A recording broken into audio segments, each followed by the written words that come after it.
Hello everyone, my name is Jen and welcome to the Book Refuge.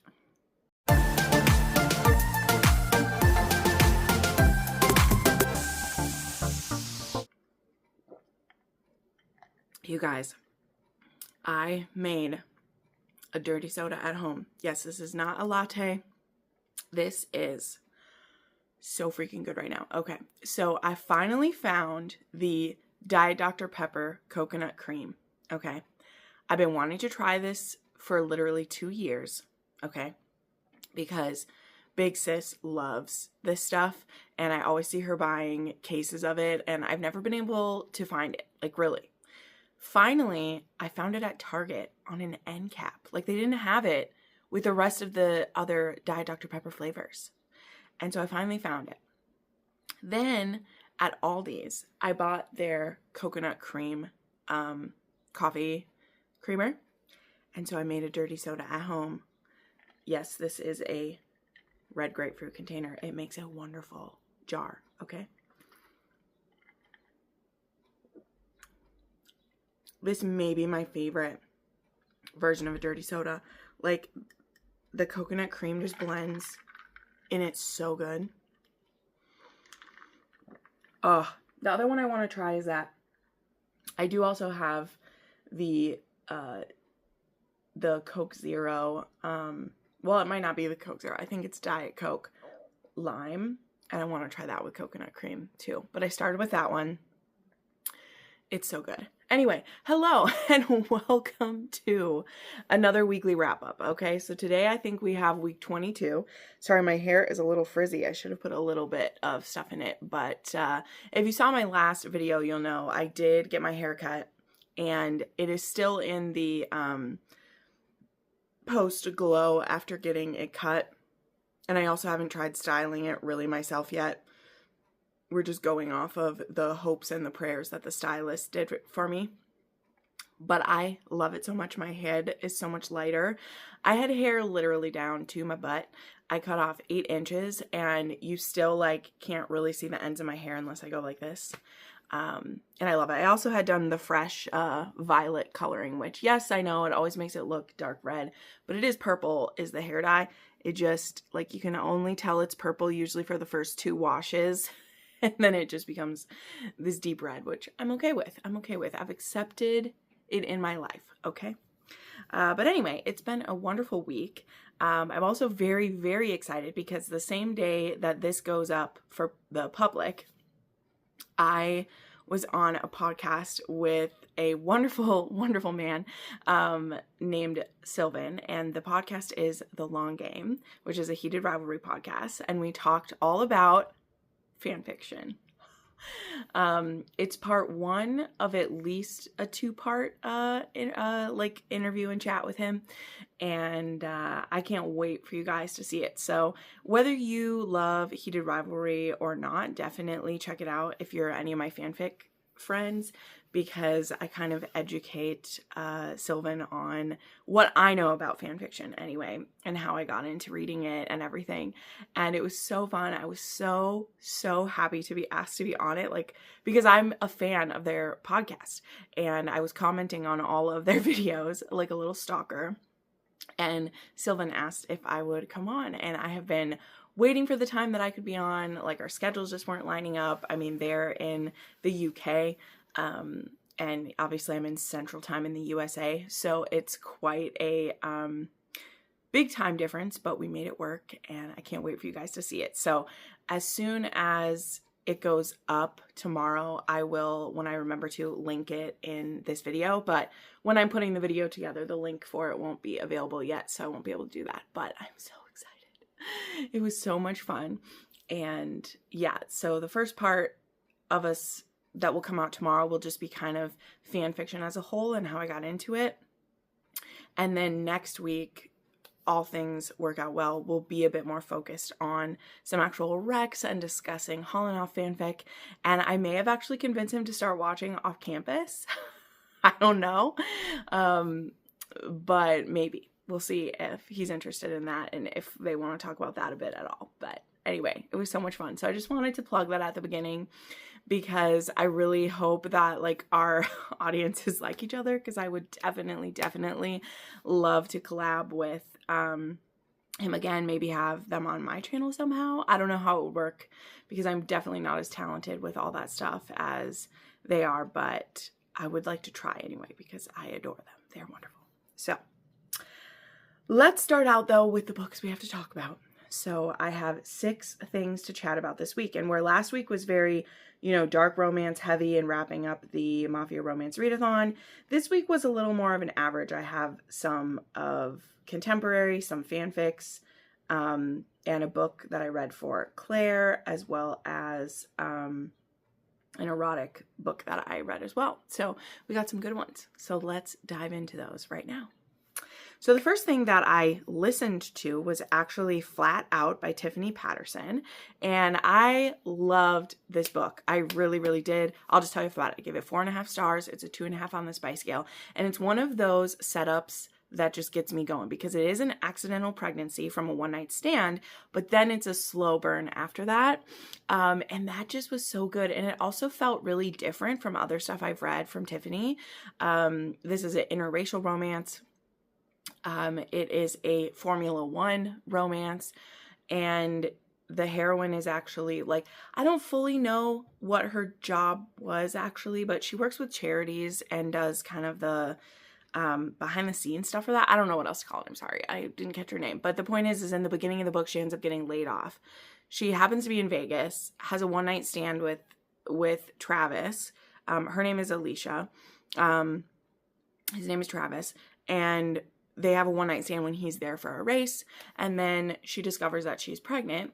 And it is one where she doesn't tell him like immediately, but she also has to figure out how to get in contact with him. So it's also like, it's not like she really keeps it from him, but she also doesn't have a chance to really hold back for long because she ends up working these catering jobs while she's trying to find a new job.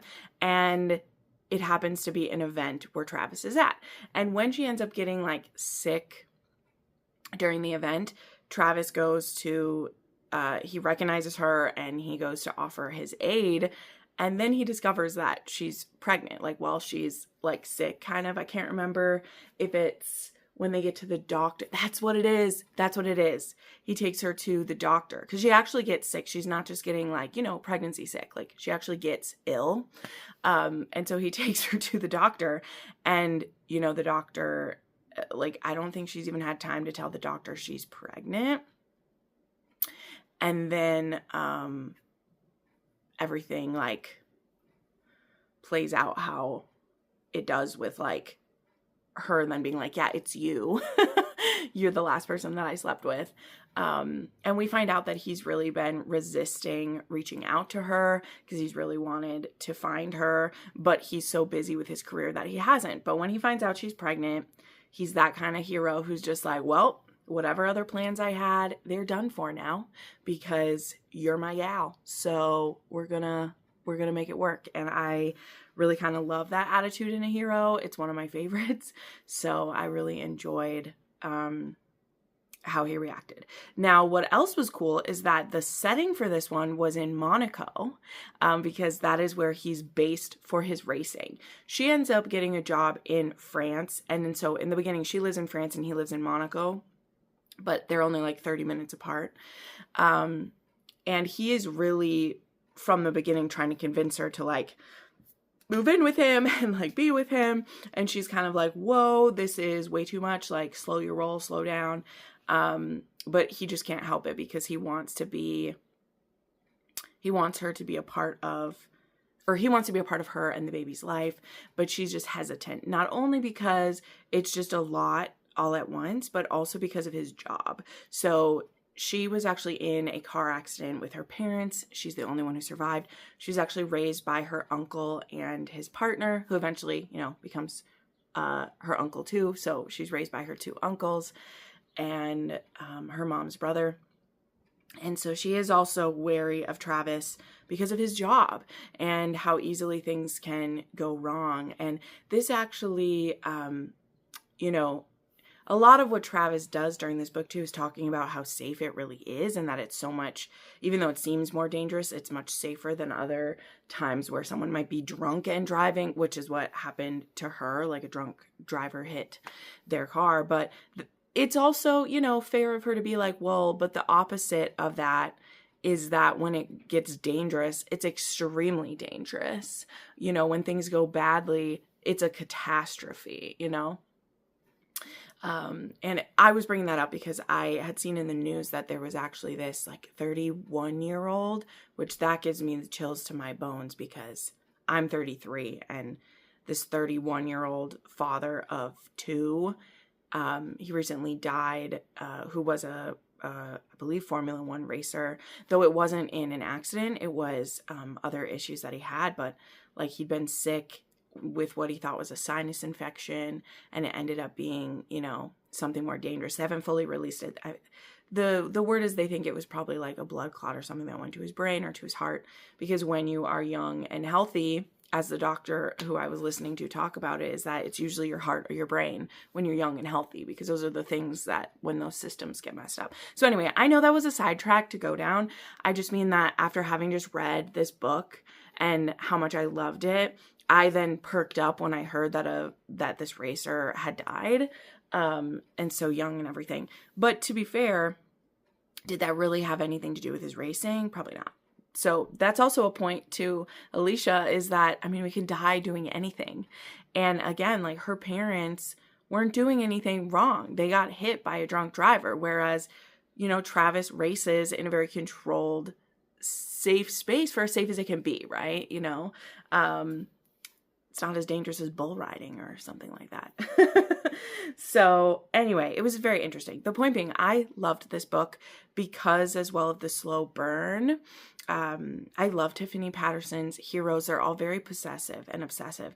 But the way that Travis was in this one, he was still very like into her and, you know, very protective over her and their child. But he did give a bit more space, I feel like, than some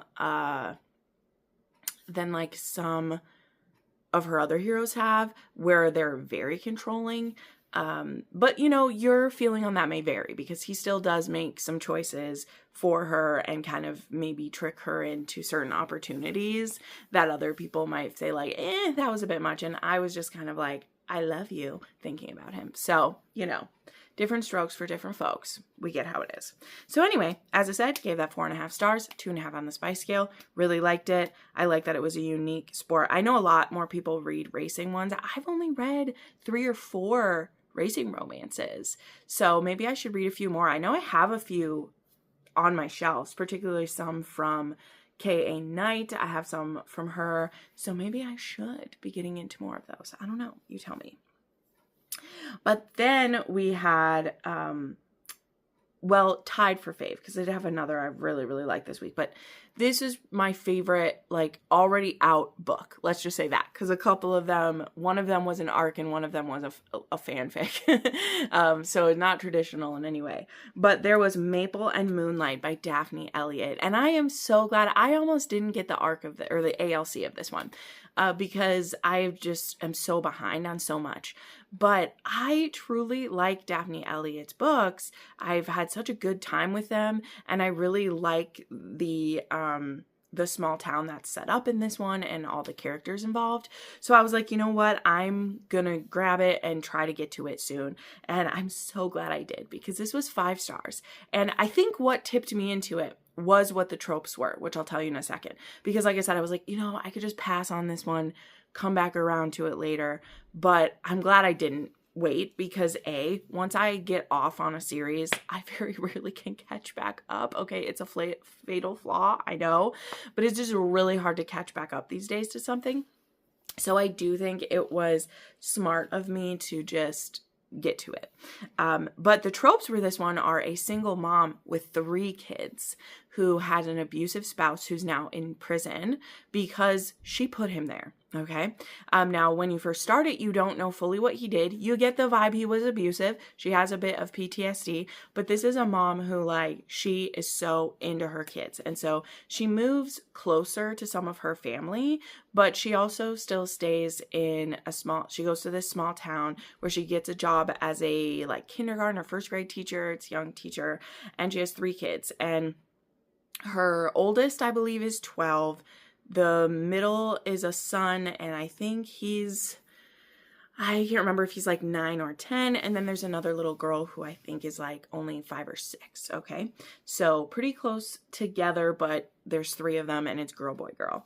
And her middle kid, the boy, is on the spectrum pretty heavily. Like, he will get overstimulated sometimes and have, I don't know what the proper term was, but he will have kind of like a crash out is what they'll say. Like, he will have kind of like overstimulated fits at sometimes. And they were things that were a big contention in her marriage, because as her husband got more abusive, he would continually be picking on their son and be quite cruel about him. And our heroine was just like, oh no, motherfucker, that is my line, really, because she was taking a lot of the abuse herself, because it was just so important, I guess, to be, to make things look good. I don't know where that was from her. She really wanted her family to stay together, but there is an incident, which I don't want to spoil the whole thing, but there's an incident where he does do something to the son. And that is when she's like, no, we're done. And she gets him put in prison. And a big part of this book, though, is the dread of, him not making parole, keeping him in prison. And so there is a big, like, pressure on her for that to happen, because he may not legally be allowed to have access to the kids, but he does have a mother who is on his side and is stalking our heroine still. So moving to this small town, she's very guarded, and she's actually quite put off by how much everyone wants to be in her business, right? And I liked that about her, because hell yeah, it made sense. This woman doesn't want too many people to know her business. She wants to protect her kids. It's not that she wants to be enemies with anyone in town, but she's like, yo, stay back, stay away from me. Don't involve me in this stuff, like, at the very beginning.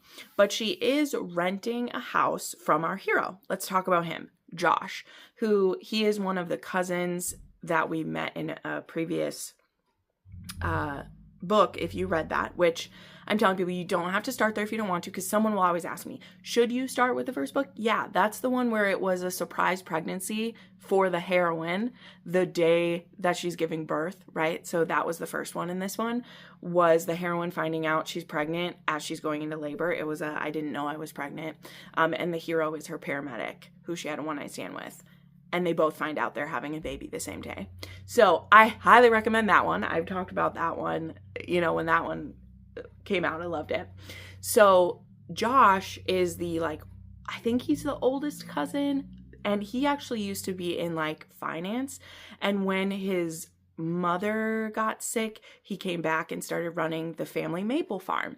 And I brought up that first book as well, because that hero who was the paramedic, the firefighter, he was living in Josh's house. And now where we're at in the story, that guy's moved in with his baby mama and his kid. And so Josh is kind of all on his own. It's just him and his dog, Wayne, who I will mention Wayne again in a moment, because the selling point of this book involves the dog. Okay, I'm going to bring it up in a minute, and it's a wham. You must go read this, which is available, on Kindle, and the audiobook is out. You must go read this because of the dog alone. In a moment, I'll get to it. But he ends up renting out his, a cabin to them. It's a very nice house, but a cabin to them at a very big discount too, because now this, I don't remember if it's his cousin or his sister or whatever, but they basically tell him the situation, that it's a single mom with 3 kids, and that immediately speaks to him. He has a soft spot for single moms, even though he's very grumpy. But this one was interesting because it isn't grumpy sunshine, because our heroine, she has been through too much to be sunshine. but she's also not fully a grump either. But this isn't like Grumpy Sunshine to just like, oh, here's this trope you love. It's like grumpy and guarded is what it is. So they do butt heads a bit. And in another story, the way that she butts heads with him could be off-putting. But it's not, because 3 kids, abusive ex, she's very protective over her children. She has a son who is on the spectrum and not everyone understands him, so she is immediately on the guard against him. But the things that our hero is grumpy about all have to do with safety.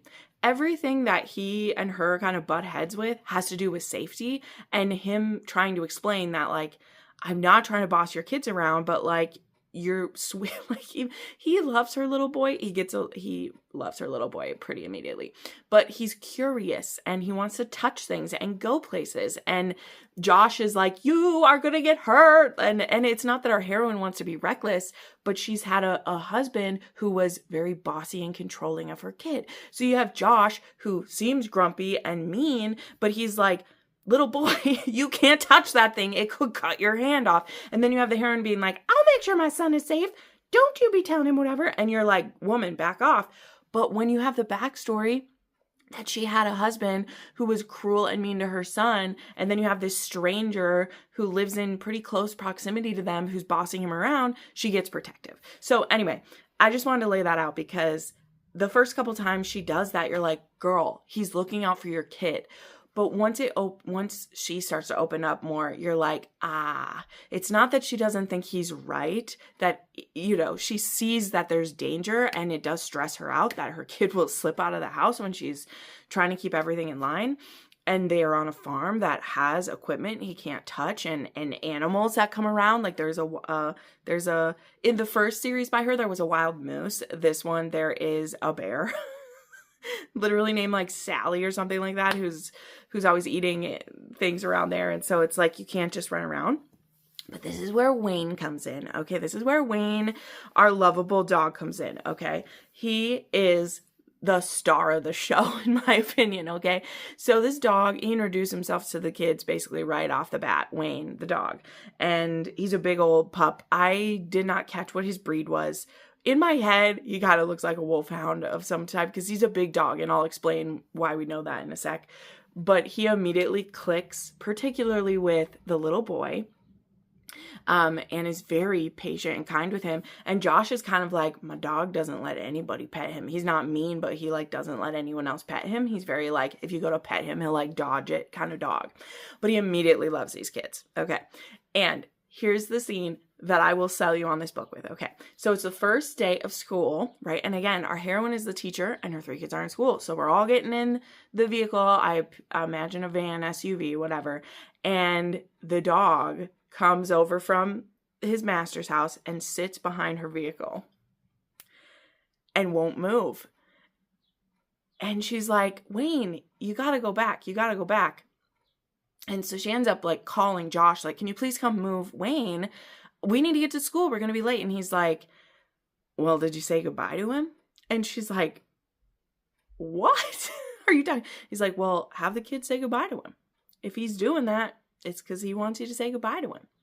So one by one, even from the, the tween who's too cool for school, she gets out, pats Wayne on the head. I think he licks her hand. The little girl like hugs him really tight around the neck, and the pup just like sits there loving it. And then the little boy gives him a pat, and he like just is so patient with him. And then she's like, okay, they've all said goodbye to you. And he's just like waiting for her. Her name is Celine, by the way. I should have said her name. Celine comes over and scratches his ears and is like, okay, can you go now, please? We're going to be late. And he's just like, roof. And then he leaves and goes back to Josh at the porch. The dog would not go until they all said goodbye to him. But that's not even it, okay? Because then later on in our story, a little ways longer, this now is our routine. We just, before we get in the car, say goodbye to Wayne so that he will let us go.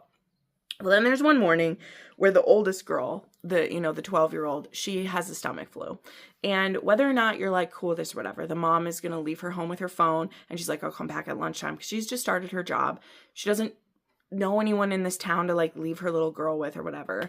And so she's just going to lock up the house which has alarms on it now and everything, and just like check in on her.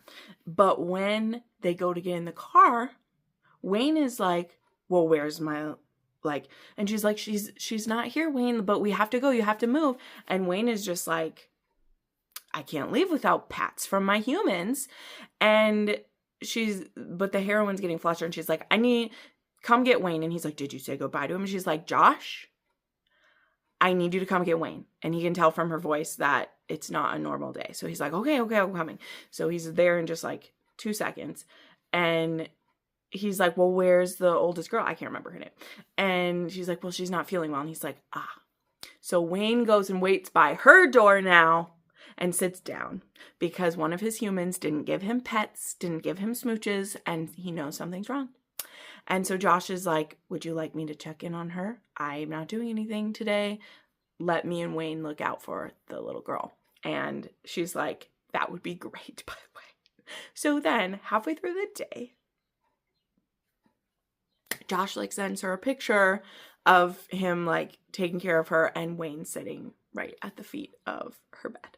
So I'm sorry, I'm getting all teared up, but I told you, you have to read this, and the dog was the selling point alone. But anyway, it also was a slow burn between Celine and Josh, and he was so patient. And he also does, this isn't a full-on like submissive hero book, but the first couple times they have sex, particularly, she's very kind of like, she is hesitant, and so he really lets her kind of control the pace of it, including her being like, I just want to ride you, don't touch me. And he's like, okay. So not a full-on like she's doming him or anything, but he very much is like, I want whatever you want type of thing. So anyway, loved it. Gave it 5 stars. Honestly, it was close to a 6-star read. It really was. It was close to it. I will count this book in an extended favorite list this year for sure because it was so sweet. So yeah, and it was narrated in duet style by Sean Masters and Emma Wilder. So you know you're going to have a good time with that. Okay, next up, I'll actually talk about this one pretty briefly. I know I say that, but I do have to explain what's happening in it. But then it was a fanfic called If This Is It by SD Blackthorn. And I was so excited for this one. It was one of the ones I've been waiting for it to get done, right? You know, I bookmark stuff and I wait till it gets the little green check mark and then I will read it. And this ended up being a really long one because it has a lot of, this is another one that you should read it on a device that's not your Kindle. But it was so long that I did end up putting it on my Kindle. But I do recommend you read it in a PDF or read it on your phone because it has lots of text messages and social media. So that was also a big reason why I wanted to read it, because I'm searching for other books that are kind of like, you know, Shane Hollander's Girlfriend or things like that, because I really enjoyed that one. So I was looking forward to this, and what happens in this one is Shane gets hurt. He gets hurt really bad on the ice, and Ilya ends up going there, and someone gets a picture of Ilya at Shane's bedside. So there is, I won't like spoil the entire thing, but let's just say someone was given access to the floor with the VIP patients on it that shouldn't be. And this person gets a picture of Ilya, like literally bent over Shane's hand, like kissing him on the head. And this picture gets leaked. So not only is it outing them, but it's outing their relationship in one fell swoop. But what was cool about this one is that this one actually has some RPF in it, real person fiction, because it has real hockey captains listed as characters. So it has Sidney Crosby. He's the only one I can remember right now because I don't have it written down. But besides also having, you know, Shane be the Montreal captain, Ilya be and Scott Hunter and Ilya for Boston, it also has like Sidney Crosby and like these other guys. And they're all in a captain's group chat. And they all are like they create this group chat actually. And they're like, is this true? We need to have their back. Everybody be in line. And so even though the league ends up trying to do things to usurp Shane and Ilya and make things really difficult for them, the captains are literally like, not today, motherfuckers. You're not taking down this man we all respect and care about. There's no joke about it. So I liked those aspects about it. What I didn't like about it, a lot of the plot past that point. It ended up getting very complicated, and this one wasn't much about Shane and Ilya's romance, okay? It's really a social media fic and about a publicity fic and stuff like that.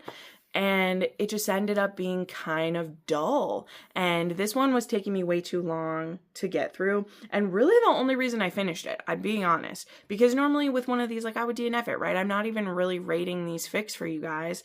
And I'm not needing to finish it to review it if I don't like it. But it was 800 pages. And I'll tell you, I finished it for the readathon, okay?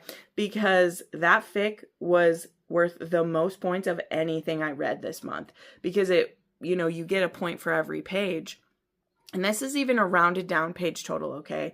But it was, what was this? It was, how many thousand words was this? I have to look it up. But it was, I think, like 195,000 words or something like that. So it's a lot. Like, it's a lot of it. And it was also, BIPOC recommendation and LGBTQ plus recommendation. So just that alone is 800 points, plus how many pages it was 1,600 points. So I finished it because of how many points it was going to be worth. I won't lie. And because a lot of the pages being like text messages and stuff, it was fine.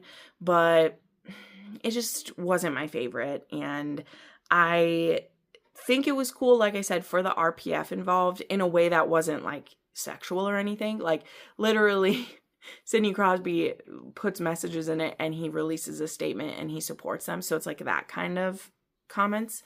So it's not really like, making up stuff about this real life person much at all. But I thought that was unique and cool to mix like a real life captain with these guys in here. But yeah, it kind of went downhill for me.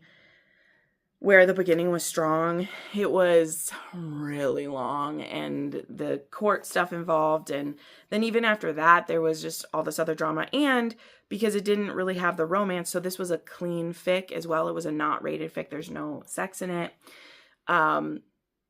which you never know, because sometimes a not rated fic, that just means the person chose not to rate it, so they can add steamy scenes in along the way, and then they'll just put warnings for it. And again, I don't only read fic for there to be spice, but the fact that it was so boring and there was no spice, I was just like, I should have DNF'd it. But I did finish it for the points, and someone else might find it intriguing too, so I'll keep it around for the next time I make my a rec thing for it, but it wasn't the best one. Okay, next up though, I listened to Moby by Jessica Kane. This, of course, is one that I'd been kind of dragging my feet on after I shouldn't have signed up for this. Like, I'm just being honest. I shouldn't have signed up for this one, but I kind of wanted to read it because I know not everyone will know this, but there's kind of some lore around this fic about how it came to be. And it does involve Must Love Audio, which is the audio review group that I'm in that I love. Obviously, almost all the audiobooks I talk about here are from them. And there was this joke a few years ago for literally, I think it was like the last April Fool's Day, that they made a joke about a whale shifter book called Moby, and it was called Moby Thick is what it was called. And so it was funny, and like Jenna, and then they like made up these different little things about it. Well, then when Must Love Audio was working with, and I might not be getting this all perfectly correct, so apologies if I don't, but based on like the stories that I listened to from the little interview that they recorded between each other,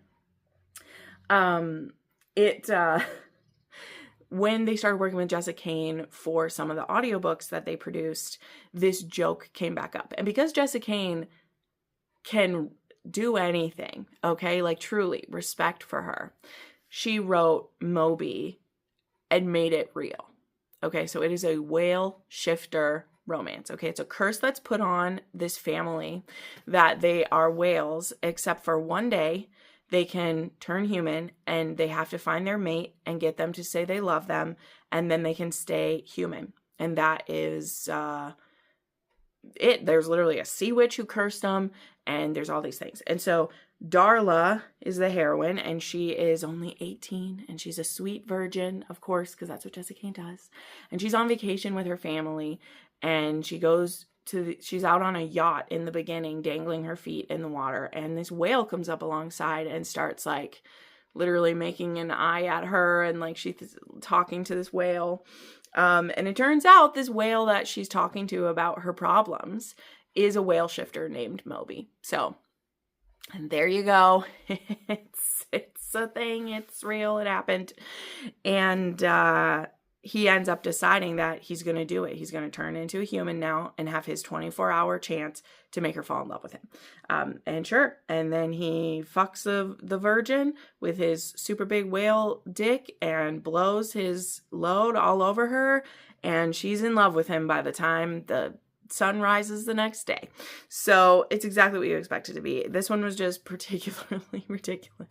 And I knew it was going to be okay, but I was curious. And they were offering ALCs, and so I had to do it. Okay. But I think I have reached my Jessica Kane quota for the year by reading 4 of them this year, listening to 4 of them this year. So I need to be good and not request another one, even though I'll be very tempted by it, because I always am. Now, if they do My Lover, My Stalker, though,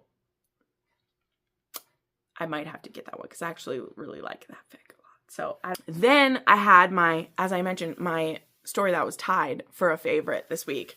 And this was a fic called Hopelessly Waiting for Your Love by Aftna. And I was super intrigued by this one because at the very beginning of the month I read In This and Every Life, I'd Always Choose You, which was the one where I think that one's the amnesia one. Where does Ilya have amnesia in that one? I think that's that one. I don't fully remember actually now, but I really enjoyed that one. And so I looked up that fic writer because they have a bunch of Holanov ones that aren't super long. They're like a decent length. And the premise of this one hooked me, and I was like, oh, I have to read this one. So this one is about Shane gets hurt really bad. And when he wakes up, instead of having forgotten a relationship with Ilya, okay? This is so cool, you guys. I love the idea of this. Instead of he and Ilya are together and he forgets the last 7 years, or he forgets that they're dating or any of that, he wakes up in the hotel room with his mom and dad looking for Ilya. And his mom is like, he's probably in Boston. I don't know why you're looking for him. And it turns out that all the events of the last 9 years are false memories in Shane's head. He dreamed a dream and he woke up and it wasn't true. And I think this is amazing because, number one, we don't actually have to see the before and then have him forget and feel this loss. He wakes up and he got hit so hard, he literally gets false memories implanted. So he gets a reverse amnesia or whatever. That's what I'm kind of calling this. It's a reverse amnesia tale where instead of forgetting his life with Ilya, he imagined a life with Ilya where he loved him. And now he wakes up and it's fake. But he's so distraught that his mom is like, to his mom, he's like, I need to talk to Ilya. And he's like, he's in my phone. He may be under the name Lily. And they're like, no, you don't have Ilya's phone number. Why would you? And so where it takes place though, is the story is taking place when it normally would. So there's already been All-Star Weekend. Ilya's dad has already died. So all that stuff has happened. But him and Ilya are just acquaintances. They're rivals. There's not any particular hate. They actually did have, I guess, a kind of a heart-to-heart at the All-Star game. They have had some meaningful conversations in time, but they have not been secretly dating or secretly fucking or really been anything more than attracted to one another. Because we will find when we get Ilya's POV eventually that he has thought that Hollander was hot, but he didn't think he was gay in the original world of this one. He just kind of had a crush on Hollander, but no way was Goody Two Shoes Hollander wanting to fuck him or fuck with him or anything. But Shane reaches out to Ilya to talk to him, and he is like concerned. He's like, "You okay? You got your bell rung pretty bad." And Shane is like, "Do we like know each other? Like, does the name Lily mean anything to you?" Like these kind of things. And Ilya's just like, "Nope. Don't know what you're talking about." And Shane honestly goes through a little bit of like depression, having in his mind lived this life that was so amazing, and then to have it like taken away from him. It's deeply upsetting to him, which like, just breaks your heart, doesn't it, for a sweet baby boy, that he could have had Ilya and it was all a dream. But I'll tell you what, now though, they end up starting to text each other and talk to each other, and Ilya will kind of like pull some of these things out of him. And now that he knows Shane is gay and is into him enough that he dreamed a whole life with him, Ilya does what we know he would do. He is a menace, and he is like, well, not in a bad way. He is like, "Oh, but you think I'm hot stuff. Like, you're into me, right? Like, it's like finding out the boy." Well, it's exactly like finding out the boy you have a crush on likes you too, but you're a shit named Ilya Rozanov who's really gonna like mess with him. But it's crazy too, because some memories Shane will like, or fake memories Shane will talk to him about, and it's crazy to Shane like how many of them were like really like accurate. Like, he's never been in Ilya's penthouse before, but he like knows what it looks like and like all these things. So Shane dreaming about them secretly dating leads to them secretly dating. And it's so beautiful. Like, I loved it so much. It was so sweet. It's not a super long one. This one works out to, it's like 70,000 words. So it works out to about 260 pages in my Kindle. So it wasn't too long.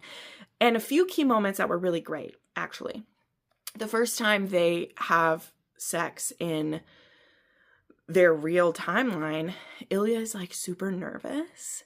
And Shane is like, "Why are you nervous, baby?" And he's like, "Well, you've fucked me in your mind 100 times. And I just want this to live up to your dreams." And it's like, stab me in the heart. Okay. But Shane says back, he's like, "Nothing in my dreams could ever be as beautiful and as real as being with you right now. That was a fantasy. This is real. And I don't want to be anywhere else." And it's just, stop. It's so perfect. So I adored this one. This one's going in my favorites. Absolutely. It's way up there. We'll see how many great reads I have this month, because this one might end up in my favorites of the month. Brilliant, brilliant, brilliant. So highly recommend. The link to that and everything else I talk about will be down below, but particularly the fics I like to link because it's easier to find them when they're linked directly. So definitely recommend. And now the final thing I finished, which I actually just finished right before I was starting recording. I was like, I'm finishing this one to talk about it. I received my early copy of Hooded from Claire, from Noelle Adams. This is going to be the third book in the fairy tale, the apocalyptic fairy tales.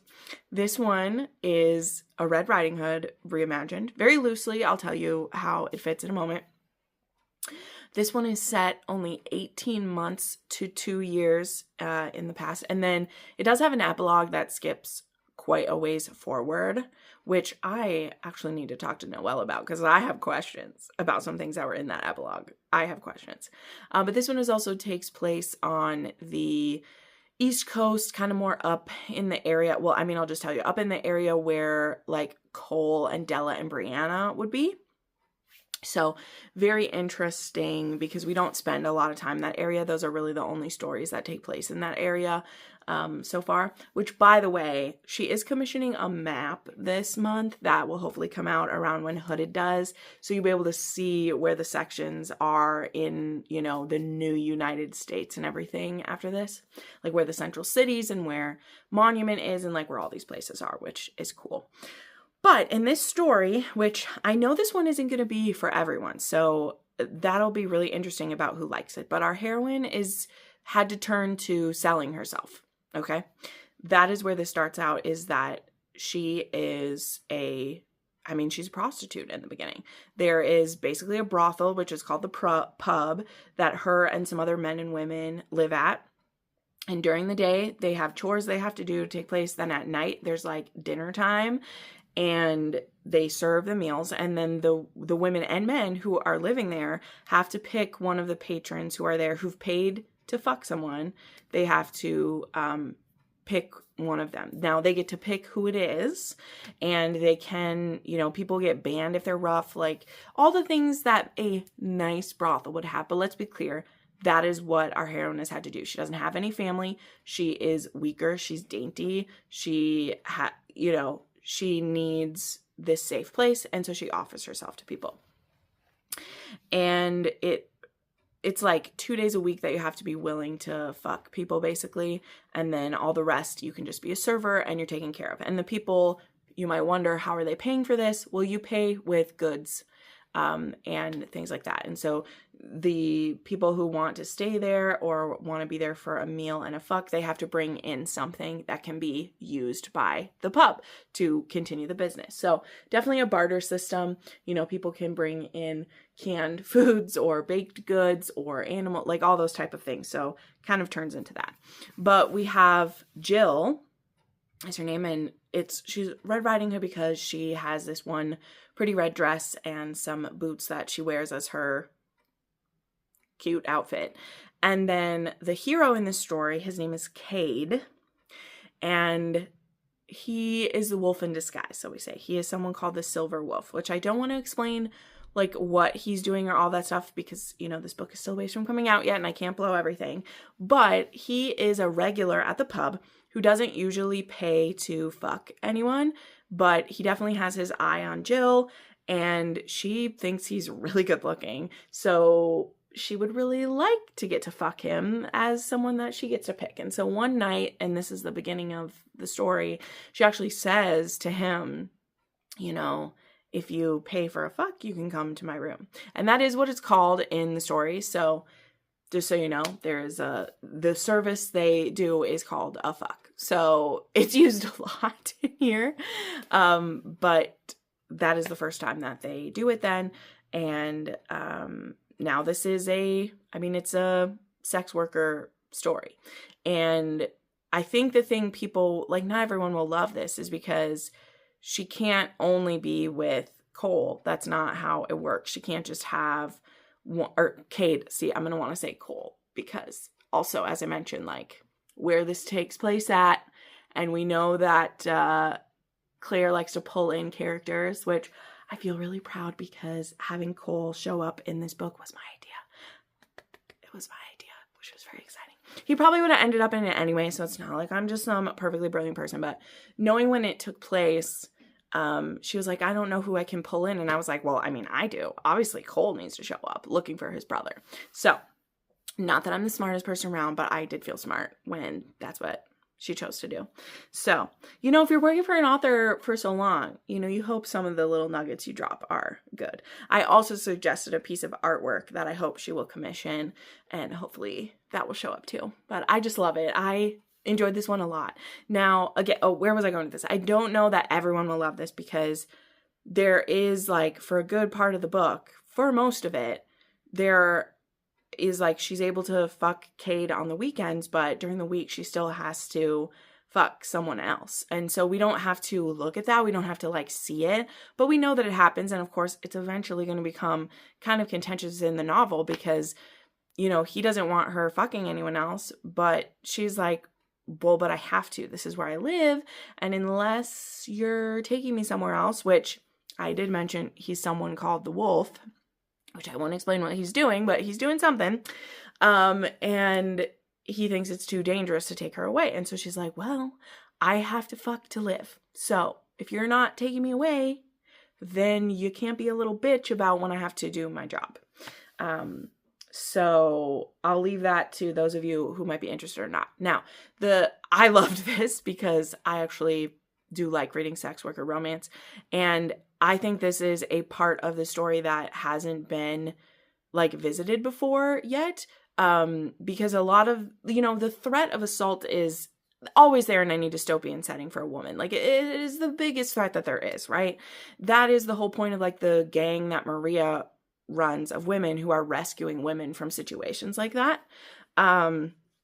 I think that is so important that we acknowledge that that was absolutely happening to the women, right? We even see women who make that bargain to be safe, right? Like, that's the point of Homestead. It's done in a much nicer thing, but that heroine literally makes a deal to basically marry a guy because it's like, I want to choose who I'm sleeping with instead of it be forced on me. Like, that is the bargain women have had to make since the beginning of time. And if society, they still do, like, let's not act like it's not happening. It still is. But if society were to devolve and be done, like, that would very quickly come back up as the number one currency that a woman has when there's no other way to take care of yourself, right? You either choose to make it your currency where you're getting some control, or you get turned into a slave and have no choice. And so in the way that a Claire Kent book does, it doesn't make it feel that dire and scary and like creepy about it. She makes things very practical when she has transactional stories, and that's how it feels. But if you really sit in it for a little while, like, you can see what she means by this situation. Like, this isn't, it may be that Jill is getting to choose who she fucks, but she still has to fuck to live, So I just find it all fascinating, and I loved getting to read this one. This one is coming the first week of July, I believe. Maybe it's July 10th. I can't quite remember, but it's coming the beginning of July. And oh boy, I enjoyed this so much. Oh my gosh. And I can't wait to add it to my collection over there. So anyway, let's wrap up. Those were the 6 things that I read this week. I will have them all linked down below for you. And again, please, please, please check out the podcast I was on if you're interested in a lovely chat with some wonderful, well, first I'm just talking with Sylvan, like I said, but hopefully next week I'll be able to talk with both Sylvan and Declan, and we'll talk more about heated rivalry. And I'm just so excited about it. It was just the best time. I literally sat on the floor to film that podcast with him for so long that my hip, let's just say I need to see the chiropractor on Monday from sitting on the floor for 3 hours because we just couldn't stop talking.